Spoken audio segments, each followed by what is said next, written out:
For example, we have the near approaching Ganapati festival. The image is placed in front of us, or else before that the Mangala Gauri Vrata, the Kalasha is placed, and we meditate and we say, Varasiddhivinayakasya Jivaha, Mama Jivaha, Varasiddhivinayakasya Pranaha, Mama Pranaha, Varasiddhivinayakasya Shrotre, Mama Shrotre, Varasiddhivinayakasya Vang, Mama Vak, Varasiddhivinayakasya Mano, Mama Manaha, Asmin Bimbe, Asmin Kalashe, Mama Pranaha, Vishwasa Rupena, Bahiragatya, Yavat Bojavasanakam Sukena, Chiram Tishtantu Swaha. Like that we say, my own spirit, my own life, my own self may come in the form of my exhalation and reside in this image or in this kalasha or whatever identity here is there till the end of the puja and receive that offering. Means what? Myself is invoked there and I am being worshipped by myself. This way of respecting the highest truth within and invoking it externally, that happens even in the temples also. And the worshipper's quality is very, very important. That's why it is said, Archakasya Prabhavena Shila Bhavati Shankaraha. It's only the worshipper who infuses so much of spirit and strength to the God. See, if you don't have much faith, respect, and love in what we say, we cannot inspire. If I am unable to get inspired by my own learning, who can else get inspired? If I cannot enjoy whatever I am doing, I can never make others enjoy. Unless I am happy in the spiritual sense, I can never even think of making others happy. This is the truth behind the Agamas and all that. And there, so many details are there. Those details may be of no use or little use or insignificant or even trivial or may make no scientific reason and rhyme or sense today. But some of the sidelights which are profoundly great, especially in today's ecological idea, they have to be noticed. But again I am saying, just because some features are very important today, we are carried away by those or such features in our texts. We are doing great lot of injustice to them. Tomorrow some other feature may be of use, then we may be hopping from this to that. So try to respect that and be open-minded. In the Agamas, before building a temple, the land has to be chosen. How to choose that land? It should not be occupied by trees. It should not be occupied by ant hills. You should not have nearby vicinity any home, any palace. Means nobody should get disturbed by this arena. And then if a tree has to be chopped off for the purpose of Dwajastambha, many qualifications are laid down. One such qualification is no birds should have built any nest there. And no snakes or other reptiles should dwell there. Means we should not disturb them. And that sense of respecting the larger creation other than the Homo sapien race is so predominant in our texts. In the Vedas, the same thing is prescribed for the Yajnashala also. Before plucking a plant, Atharvaveda says, Oshade nastrayasya saptadhavardhayamo vayam, O plant, we are plucking off for some of our purposes. Before that, we have planted 7 of your saplings, so may you permit us to pluck. Like that. Like that we have, in the Naradiya Vishnu Smriti, it is clearly said, a person, before taking a dip in a holy pond, he should take 3 morsels of silt from that and throw it out. For every dip, he has to do that. Means natural desilting should happen. So the water sources are preserved intact. Like that we have many such things, many such wonderful awareness for ecology and other things are there. And even before building a house, the Kshetra Puja is done. And there we are offering so many balis, means worship to the animals and plants which are naturally some bushes and some shrubs will be there. We have to chop off that. Some or the other insects will be there. We may be driving out, or while digging for the foundation, many earthworms and other animals may die. We have to quench their curses. and we are begging them, and we have to take permission of that. Means just by paying 50 lakhs or 1 crore to a piece of 30, 50 or 40, 80 or some such land and getting my name registered in the registrar or sub-register office, I may get the economic position but not the spiritual position. For getting the spiritual position, I should undergo this course, means I have to care so much for the rest of the creation. That is not seen in Semitic religions. See, it is there. God created man. Before that, he created the world and said it is for your enjoyment, including women. Here we never say that.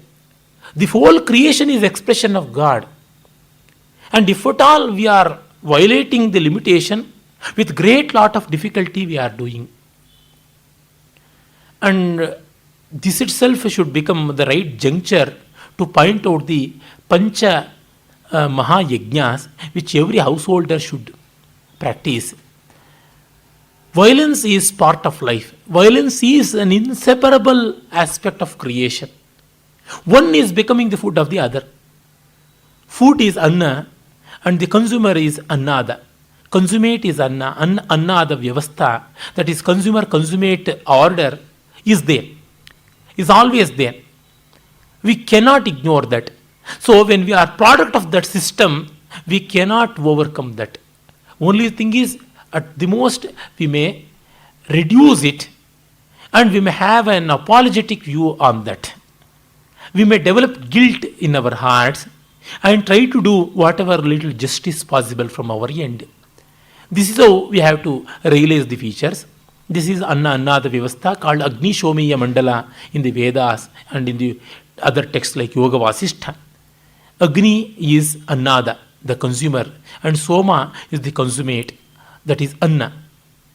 Like that, I think I remember once I told, Brahmana is never coming under the rule of anybody in that sense. Truly spiritual person, honest intellect, is not at all answerable to any political or materialistic establishment. He is answerable only to the cosmic establishment, that is the cosmic order, Rita. He should not go astray. See, whatever may be the debate behind the Janlokpal, here we see that in Anna Hazare, the true spirit of Brahmana is there. Brahma is there. I am not subordinate to anybody. I am not answerable to anybody. A selfless person of awareness and wisdom is not answerable to anybody, but he should answer one and all. Means he should give clarifications then and there, but none can compel him. As Krishna says, Name Parthasti Kartavyam Trishulokeshu Kinchana Nanavaptavyam Aptavyam Vartayevacha Karmani. Every householder, for that matter, everybody, every creature in this world has to depend on the other thing. That is there, that is Hinsa.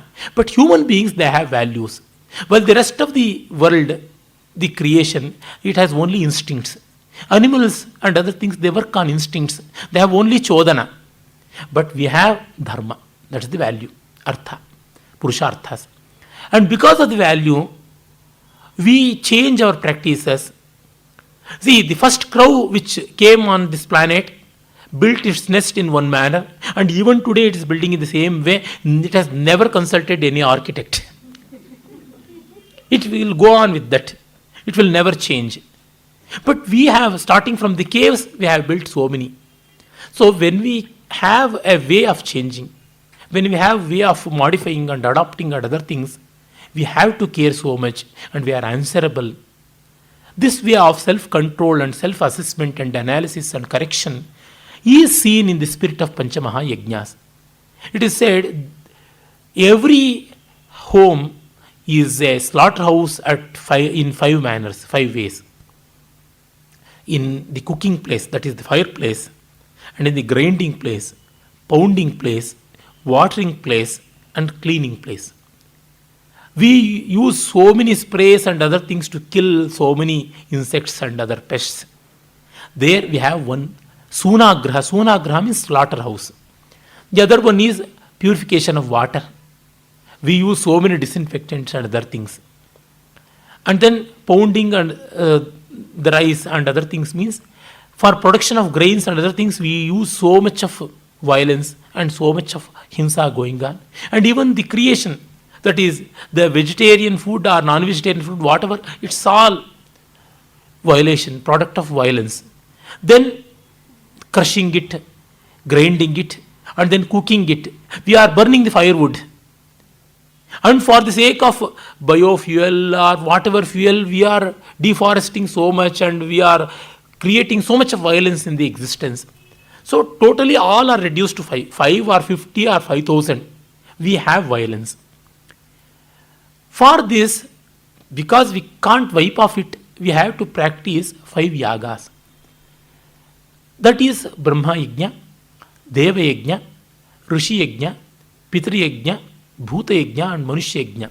Rishi Yajna is included in Brahma Yajna itself. Brahma Yajna means that way of acquiring knowledge, distributing it, sharing it. That is acquiring the wisdom and then selflessly sharing with the needy. And then Deva Yajna is establishing faith and following that order, respecting the cosmic order in nature and then following it, practicing it. We have to restore the faith that is in Deva Yajna. I told faith does miracles. But at the same time, we should have an awareness. This awareness comes from Brahma Yajna. And in the light of Brahma Yajna, we have to do Deva Yajna. The respecting gods and offering them. And then Pitri Yajna, respecting the elders who are living and who are departed too. Not just our physical progeny and the ancestors. Even the ancestors in learning, that is called Vidya Vamsha. Not just the physical progeny, the lineage of wisdom. Both have to be respected. And respecting the elders.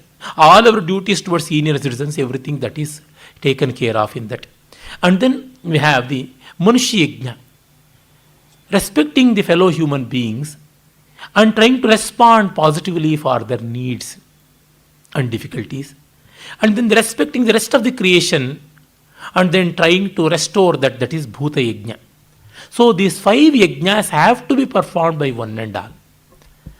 This is how the Pataka of Pancha Sunagraha is emancipated. It's a wonderful concept. And in Manusmriti, for the first time, we have a very beautiful, elaborate description of that. Why I am saying these things? In the Agamas also we do find. In the Shrutis, Vedas we do find. Even in the Puranas we do find. And even in the Itihasas. How a person should behave means, if he thinks of Panchamaha Yajnas, it's enough. Many times people ask me, what is the advice for a common man like me, something like that. I only say, take the spirit of Panchamaha Yajnas and try to do whatever possible in that direction. The format may change, the form may change, but the spirit has to live. And if we restore the form, one beauty is there. We'll be identifying an unbroken tradition, and that itself is so elevating. See, long ago I used to feel so gratified having learned Sanskrit, just having read these things. I feel one with those seers and sages and all. That Saraswati dried up long ago, before 5,500 years. But even today I am reciting the mantras and I am using that language which was used by the people who were moving on the banks of Saraswati when it was fully flowing as wide as 15 kilometers at certain places. The oldest language on earth I am using. The finest expression of that I am able to use. That is a way of gratifying my own self, and that is very much needed to sustain me. If not, I may die in depression. I may die in frustration. I may die in so many ways of my own problems. To overcome that is very, very important. See, if not, when I first went to Kashi and walked on the pavements of ghats like Manikarnika, Chausetti Ghat or Asi Ghat, Varna Ghat, Tulsi Ghat, Hanuman Ghat, Harishchandra Ghat, Dashashwamedh Ghat and others. I know by history, from history, that it's all built by Rani Ahalya Bai Holkar. But that is my head saying. But my heart and my feeling, on these pavements Buddha walked, on these pavements Mahavira walked, on these pavements Vrishabhadeva walked, on these pavements Shankara, Ramanuja, Madhva, Vallabha, Nimbarka, Vivekananda, all the great luminaries of our tradition, they walked, and all the dust, sacred dust of their feet, it is still on that. That is the feeling which I got. And that is a mental poetic feeling that is also important. And if not, I can't relate myself with Kashi. If not, I will be seeing only Kashi, the dead city, Kashi, the worst city, Kashi, where the Ganga is flowing with corpse floating on that, like that. See, that's what. When I was hesitant to take a dip in Ganga, one person said, Ganga Maiya, Ganda kabhi nahi hogi. Bhai Sahab, jaiye, dekhiye, Mangal Snan kare. Like that he said. Means such faith is also important. It should not be rational, it should not be completely devoid of reason and rhyme. But that is also part of it. If we don't have that much of faith, we can't even love our children. We can't even celebrate their birthdays. We can't even remember our forefathers. So, balancing reason and faith is a challenge, especially modern man's challenge. For that, Panchmahayajnas is a very great approach. So, in the Agamas, we have such things which are very much relevant to our purposes, and even the temple tradition. A temple is a living museum. Museum is only built for a dead culture.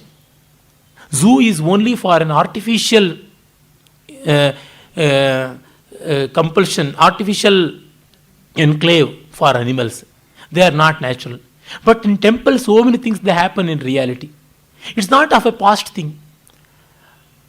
Day before yesterday, I had gone to Chikmagalur, and on the way, I just visited, I could make a short visit to Belur.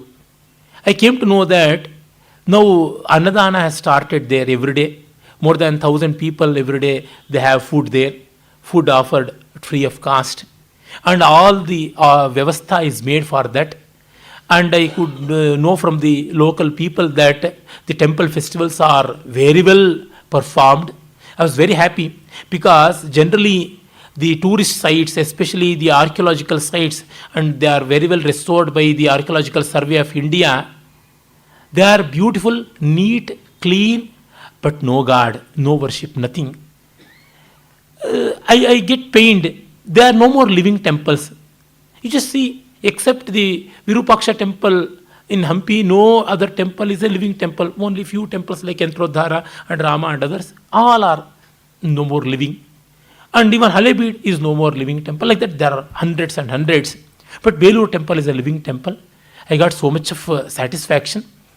And I went around in a hurry. I came back for I had no time.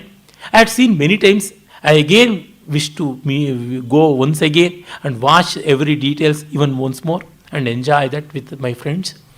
Here, there, we have 3-tiered temple structure. Lowest, we have the elephants, and then the swans, and then the crocodiles, and horses, and then the lions, and then the creepers. This is how we have the 7-tiered basement. DVG calls that as Jiva Prapancha. The carnivorous animals being represented by lion, the herbivorous animals represented more in number, that is elephant and horse indicating power too, and vigor and dignity, and then the animals which fly, the birds represented by swan, and the aquatic animals represented by a powerful one, representative, the crocodile. Krishna in Bhagavad Gita says, Jhashanam Makraschasmi, as one representative, a very powerful animal. And then from the plant kingdom, a creeper. So the animal and plant kingdom represented there. And then we have the gods, images of gods, and the Puranic stories and the epic stories, Ramayana, Mahabharata, and all that is the Deva Prapancha, the iconographic feature of that.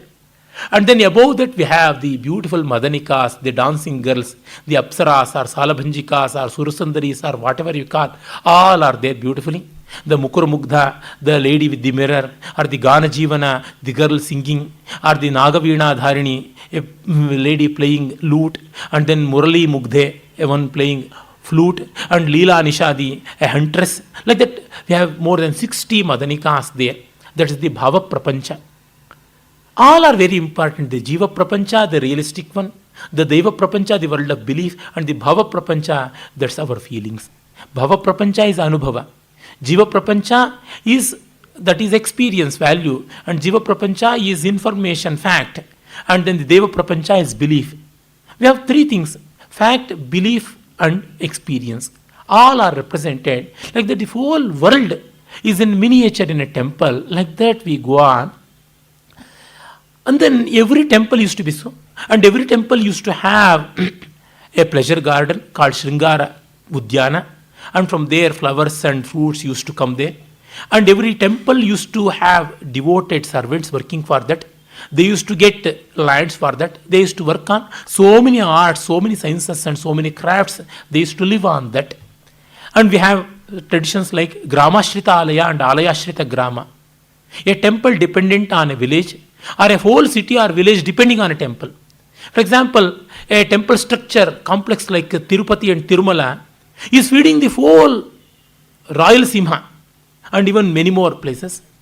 And a place like town, like a small hamlet like Melukote is completely dependent on Chelvaraya Swami's temple, that is the Tirunarayana of Melukote. Like that we have hundreds and thousands of such instances. Means you see so much of economy working behind that. And so many traditions are preserved there. If we lose our temples, we lose the beautiful art of carving images, carving the chariots, carving the palanquins, and decorating and wreathing the flowers. Nowhere in the world apart from India we have such a beautiful art of wreathing the garlands. You see many varieties of wreathing the garlands and other things. All our dances, musics and other things, they are products of that. And our food system, we can clearly boast that many varieties of foods are existent because of the temple tradition. Here I have to specially mention and remember Bhagavad Ramanujacharya and his tradition. The best temple tradition is practiced and preserved even today in the Pancharatra and Vaikhanasa Agama tradition, especially belonging to Ramanuja school of philosophy. There, according to the Avatara, especially in the Sri Vaishnava tradition, Archavatara is one Avatara. God takes many incarnations, and one is Leela Avatara. Like, according to his Leela, something like Narasimha taking an incarnation of Narasimha, that is Leela Avatara. Amshavatara, Rama is one Amsha of Mahavishnu. Or Purnavatara, that is Krishna. Or Nimittavatara, Matsyavatara for one Nimitta. Or else Nityavatara, like he has in the Vaikuntha Narayana or Paravasudeva. Or else another Nitya Vibhuti Avatara, the Narada, Sanat Kumara, Sanat Sujatiya, Sanaka, Sanandana, like that. Or else we have the Avesha Avatara, Parashurama, and then Nimitta Avatara. The Archavatara in the form of image, taking an avatar, like that. Means that way the beauty of temple tradition is manifolded. And even the ritual tradition of Yajna also, it's very, very much wonderful. The whole process of creation and deluge are represented there. In an Yajna, Yajna Mantapa is built. Before that, the whole Yajna land is plowed, Bhushuddhi. And then the seeds are sown, Ankurarpana, that is Bijavapa and Ankurarpana, and they are sprouted.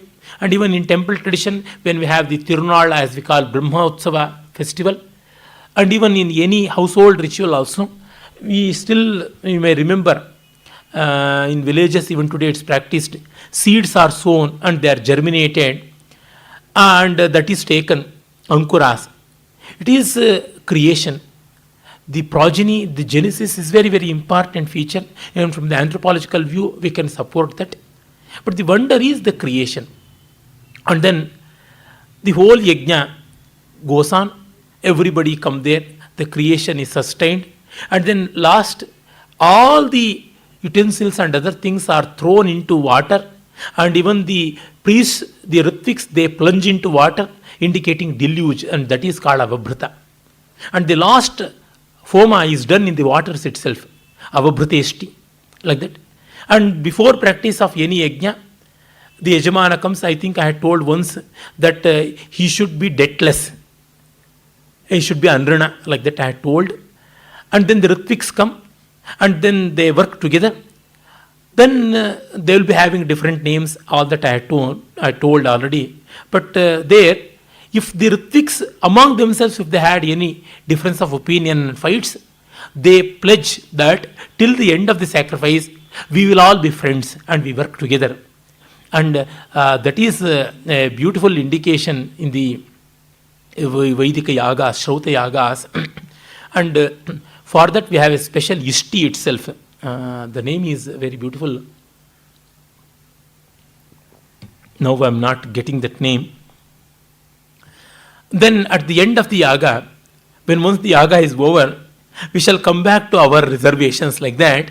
They make one yajna, so one small ishti called Sneha Visarjana ishti, and they drink small quantities of curds, Dadhi Prashana. And they even go with a mock fight. Means after the whole thing, we are ourselves like that. That we have a beautiful enactment of a drama is there. So, Srishti, Sthiti and Pralaya, the deluge, and the whole Yagashala is set on fire. So, it is complete.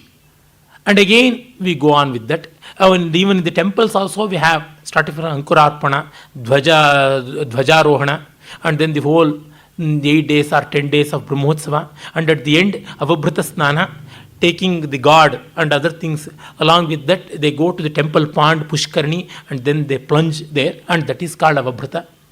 Like that, the whole celebration is there, and the cycle of Srishti, Sthiti, Pralaya is there. Why?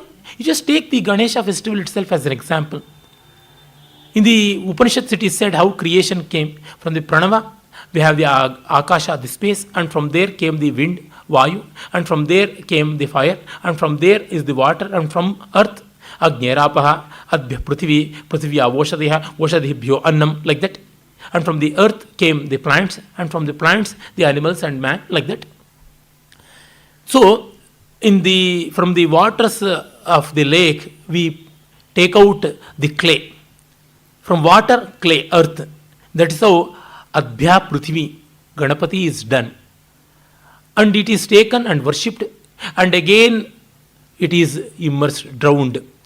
The immersion happens in the lakes. We have our childhood memories, Chikkere ledda, Dodkere bidda. What it means? Chikkere, from the little pond, he took his shape, Adbhya Prithvi. Ganapati is Prithvistaniya Deva, as it is called in the Yoga Shastras. And he is the god of the Mooladhara Chakra, again representing Prithvi. And then going back, Dodkere, Chikkere bidda, Dodkere yedda. Means going back to the waters like that. Again we see the cycle of Srishti, Sthiti, Laya. Means trying to tune myself with the cosmic cycle of creation, sustenance and deluge. Means this is an eternal cycle, it repeats. I should become a spectator and try to enjoy this as a connoisseur of art. So this Sakshi Bhava is triggered often and often. And that's the beauty which we see in any ritual. So ritual should never be shunned. But try to operate in a meaningful manner without disturbed too much, without being disturbed too much.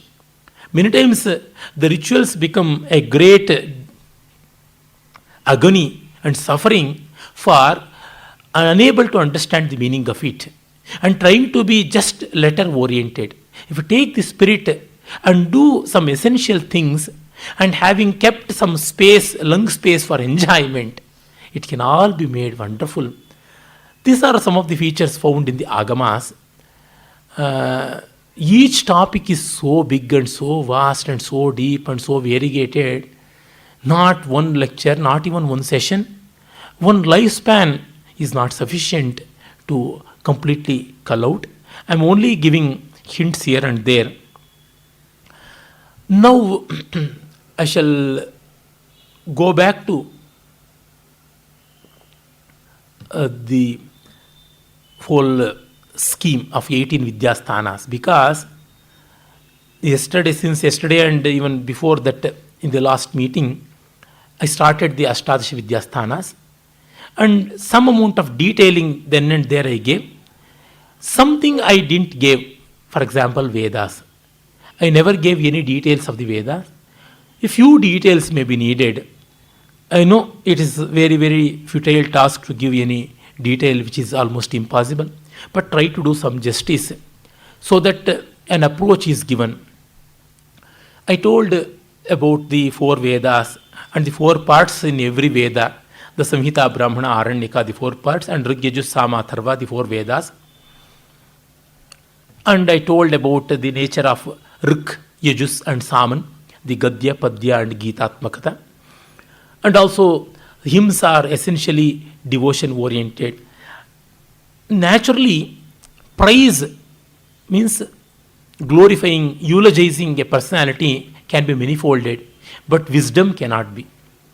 That's why in the Vedas we have maximum amount of hymns devoted to praising of the gods. Why? Because one can be praised in hundreds of ways, but wisdom is always distilled in nature. See, water is H2O.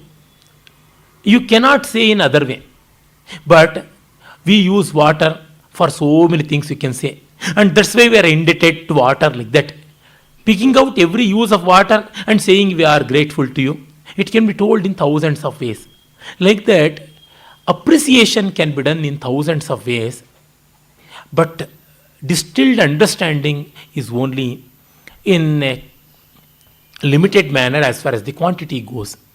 That's why jnana is always, jnana marga is short and sweet. Bhakti marga is sweet and wide. That is the difference. And hence, bhakti, it is said, easier path. But true bhakti is no way different from jnana, and it is very difficult. But however, we can be within that arena. You can feel Krishna throughout the Bhagavata. But the concept of Krishna, that is the absolute consciousness, is in one word. Likewise, the Samhitas have very many hymns on different gods. And the gods, again, they are natural forces, people say, modern scholars especially. That is at the Adibhuta level. And at the level of Adidaiva, they are the gods. They have their own mythology. And at the Adhyatma level, at my own self. I told, quoting from the story of God entering into different gods entering into different parts of the body from Aitareya Upanishad, that itself will serve. And in the Purusha Sukta, the famed Sukta, one among the Suktas of creation, and the Sukta used in so many day-to-day rituals also, one of the wonderful passages in the whole range of Vedic literature, there it is said, the Parama Purusha sacrificed his own self and the whole world is created. Said that Purusham Abadhan Pashum, that is said in the Vedas. The God himself became the Pashu, the sacrificial animal, and he was sacrificed. Yajnena Yajnamaijan Tadevaha, like that. By sacrifice itself, the sacrifice was established. What it means, the God is the seed of the universe. A seed is sown and it becomes a tree. Where is that seed? Seed is dead. Can we call seed is dead? We cannot say. Seed manifested into tree. Likewise, Paramapurusha became the seed of the universe and he is the tree. And in the Vedas we have many motives. One is Vriksha, other is Samudra, the third one is Akasha, and the fourth one is Agni. Like that, there are certain images, motives, they repeat, they occur again and again. We have to understand in this sense, the chakra, like that. That is the Vedic metaphysics, Vedic imagery. if you are interested in that, you can refer to the book of Henry Zimmer. And we have a few more additions seen in Swami Harshananda's book, A Concise Encyclopedia of Hinduism. But not all books are sufficient to understand the symbolism of Sanatana Dharma. Well, but these books do a lot of help in that. Now coming back to the karma, bhakti, jnana and other things and adhibhuta, deva aspects of the Vedas, I told that Brahma, Paramapurusha, Paramatma becoming the seed and tree of the world. This is how we have the internalizing of that, then we have the Adhyatma. Means my eyes are the Surya, my ears are the directions, Digdevatas, my mind is Chandra. So, at the level of experience, that is Adhyatma. Adhyatma is experience. When I think of my mind, at the physical level it is moon. And that's why if my mind is not all right, they call me as lunatic. According to the change in the lunar orb, our mind changes. So that is the relationship at the physical level. Physical level it is moon. And at the spiritual level, at the level of Adhyatma, it is my mind. And at the level of theology and mythology, Deva, Chandra is a god and is son of Atri and Anasuya. And he also emerged from churning of the Milky Ocean. And he is called Somaraja. And he is the god and the protector of plants and other vegetative creation. And he is the life-saving elixir, Somarasa. And he is the crest jewel of Shiva. Like that, so many stories have been developed. See, to internalize the concept of moon, all are essential. To internalize the concept of mind, all are essential. The stories are very, very important. Artists have great lot of use from these stories. That's why I think one or two dancers are present here. I don't see any dansus. One of my danceuse friend is there, Nirupama. She is very fond of paving a wonderful career in dance and becoming a very, very rememberable danceuse. But the problem with my good friend is, she is not at all studying these mythological stories. And this is not my friend Nirupama's problem. Many, many dancers' problem. They know no stories of our mythology. If they know only at the lip level, not at the level of heart. They should understand that. They should feel it. Even Padma Subramaniam can do that. Padma Subramaniam is only one person who is very well rooted in our tradition, starting from the physiology to the level of spirituality. And that's why she could bring out so much of beauty into it. Not just physical gyration, dance. All dancers are doing that. That is how our poets should work out. The poets nowadays, they don't have any themes because they have shunned mythology. See, Christianity could not create one poet. Even a poet like Dante has to take, at least for the Inferno, Virgil as the guide. People who know Dante's Divine Comedy, they know that Dante's Divine Comedy has 3 books: Inferno, Purgatory, and then Paradiso. The best portion is Inferno, Hell, because hell is a very interesting life. All interesting people are in hell. Dull and gloomy people, pious people of no use, no kara, no huppu, no kara, huli, all people stay in heaven. Heaven is bald, very flat. Hell is very, very interesting, romantic. But coming to the serious aspect of that, he has seen non-Christians in hell. Dante is such a committed Catholic. Homer, Virgil, Sophocles, Euripides, Aristotle, Pericles, all great luminaries of non-Christian world, they were placed in hell because they are no Christians. They are not Christians, and that's why all people are kept in hell. But Christians are kept in heaven. And that's why heaven is disinteresting, uninteresting. It is true because in the work of Dante, Paradise, Divine Comedy, the first book is the most interesting book, most poetic, artistic book. The rest are not, because it's completely based on Christian theology, not on human feeling.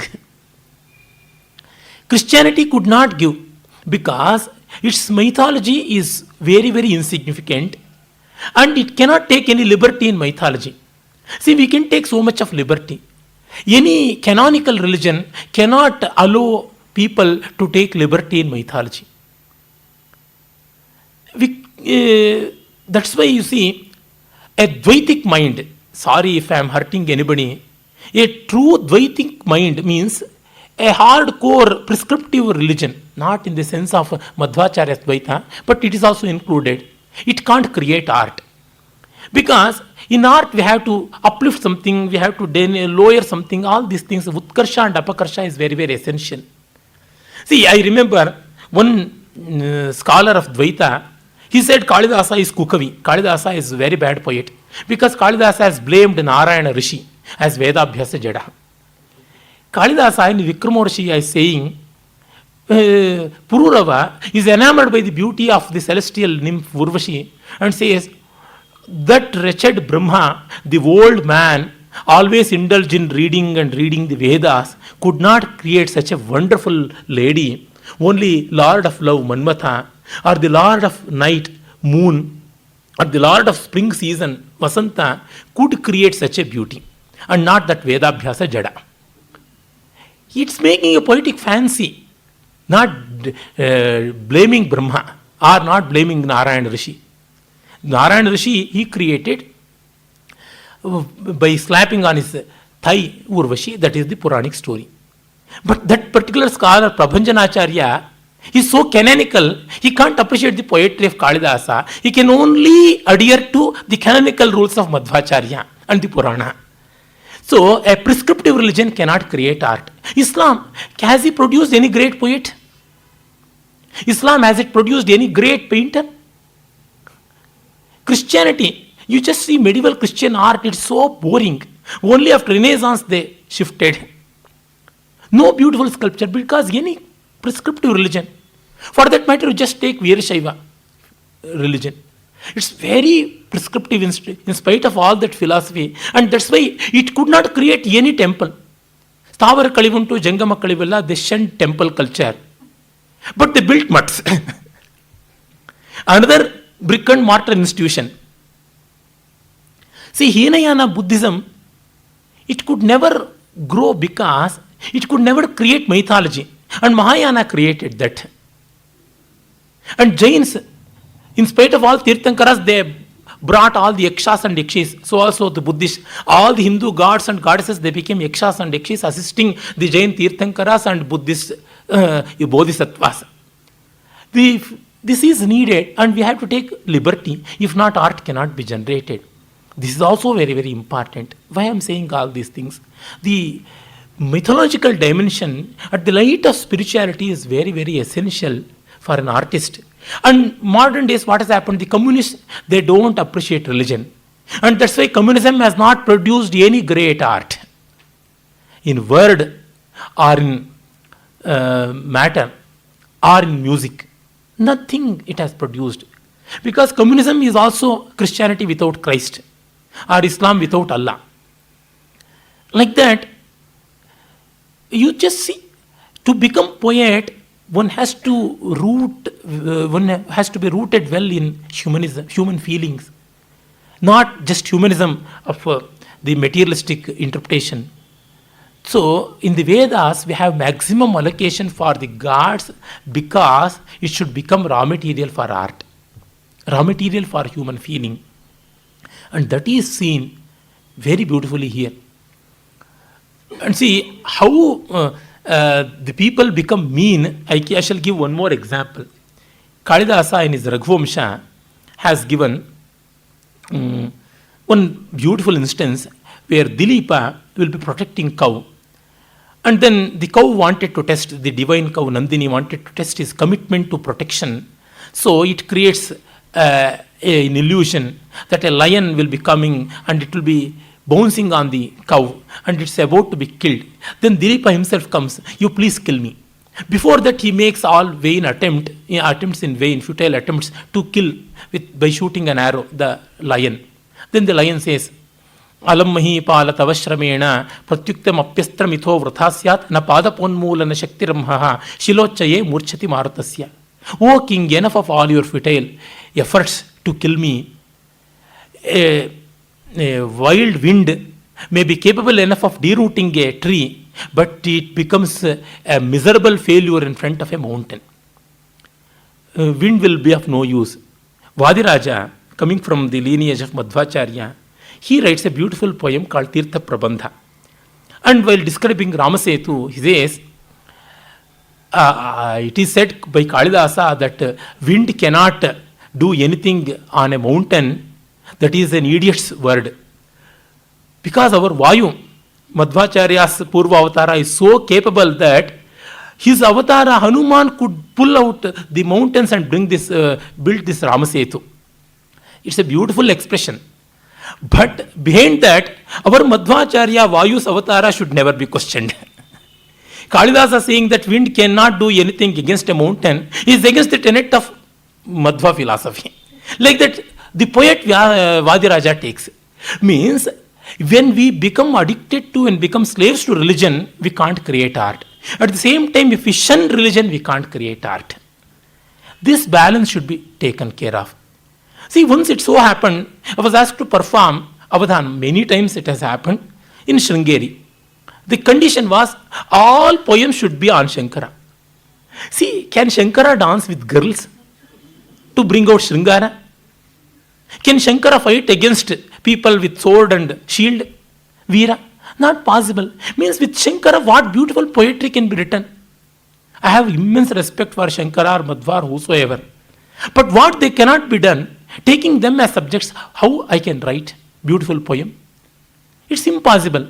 This is, even in Advaita or in Dvaita or whatever, if it becomes prescriptive, this is the problem. But fortunately in Sanatana Dharma, we always have an internal correction, internal rebellion attitude. Even in the Vedas, we find that. And so all the meanings of the Vedas have to be kept intact. If not, we lose much of the spirit. But at the same time, we should be careful enough. Here I remember the words of Gopal Krishna Adiga. He says, Hogi barte najja, ನಿನ್ನ ಪಾದಧೂಳಿ ನನ್ನ ತಲೆ ಮೇಲೆ ಇರಲಿ, ಆದರೆ ಕಣ್ಣಿಗೆ ಬೀಳದಿರಲಿ. Bye bye, grandpa. May your dust of the feet shall be on my head. May your dust be on my head, but it shall not fall into my eyes.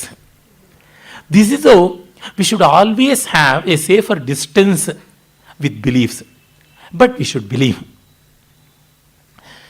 This is the spirit with which we have to look at the Vedas and Vedic sections or anything on that. And that's why belief and mythology, they play a vital role and maximum space is provided for that. And this should never be ignored and this should never be shunned. And then we have the limited number of mantras meant for jnana. Why I am saying this? Many times the so-called moderners, they do a lot of injustice. For example, the Arya Samajis. They did great lot of service to restore the Vedas. But Dayananda Saraswati, he shunned all the religious practices of the yajnas. Yajna meaning the religious and the mythological meaning of the Vedas should be derooted and spiritual meaning should remain. And he tried to forge spiritual meaning to every mythological hymn. See, spiritual meaning is in one line. Again and again, all the 10,552 mantras in the Rigveda Samhita should be given spiritual meaning. Means what? Oh God, give me cows, you give me goats, you give me sheep, so that I shall lead a comfortable life. Is it wrong? If I demand for a good home and good vehicle from God, is it wrong on my part? Why you should try to pull out spiritual meaning? Home means not this, something eternal. Vehicle means not, that is jnana, like that. To everything, if I want to say like that, it is something stupid. To any utterance, you have to say spiritual meaning. I can do that. Sanskrit language so malleable, any meaning can be imposed on that. Once I was coming from Pune along with my friends after performing Hamlet in Sanskrit, and I did the role of Polonius there, Polonius, a very cranky character which I loved very much. And on the way, we were discussing about the malleability and the possibility of misrepresenting Sanskrit to any level. Then one of my friends said, then why can't you do some crazy interpretations to Vishnu Sahasrama? Well, those days Veerappan was in hype. I tried to give out the meaning of Vishnu Sahasramam in tune with Veerappan's achievements. And when I was student of Institute of Science, I wrote one mock bhashya on the Brahma Sutras, taking 555 sutras are there according to Shankara. I took only 55 sutras, and like Shankara's Shariraka Bhashya, I wrote Samshodhana Bhashya. The whole purpose of Brahma Sutra is to get a PhD. How to get a PhD? Atato Brahma Jignasa. From now, because of that, we shall think of Brahman. That is the meaning. Brahma means Brihi Vriddho, the biggest thing. The highest degree in any university is PhD. And we shall meditate upon that. Atha, now, after that. Atha, because of that. Why because of that? Because I didn't got any job. I was nowhere taken care of, so I have nothing but this job of working for PhD. As we say in IIT, one professor said, our main product is degree, byproduct is masters, and waste is PhD. So, and then last sutra, Anavritti Shabdat, having realized Brahman, you will not repeat the cycle of birth and death. That is the meaning of it. Having taken degree, PhD, you will never be indulging in Samshodhana research again and again. Nobody will challenge to do any, for no more degree is available. That is the meaning of that. Like that, we can interpret anything in any way. So, one should not be obsessed with spiritual meaning like that. If we start shouting, it's bald, it's colorless, tasteless, odorless.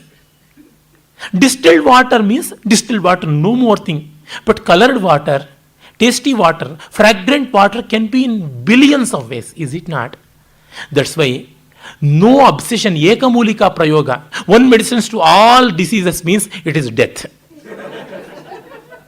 One should not go for that. With that background, we have to see the Vedas. We shall do so in the next week.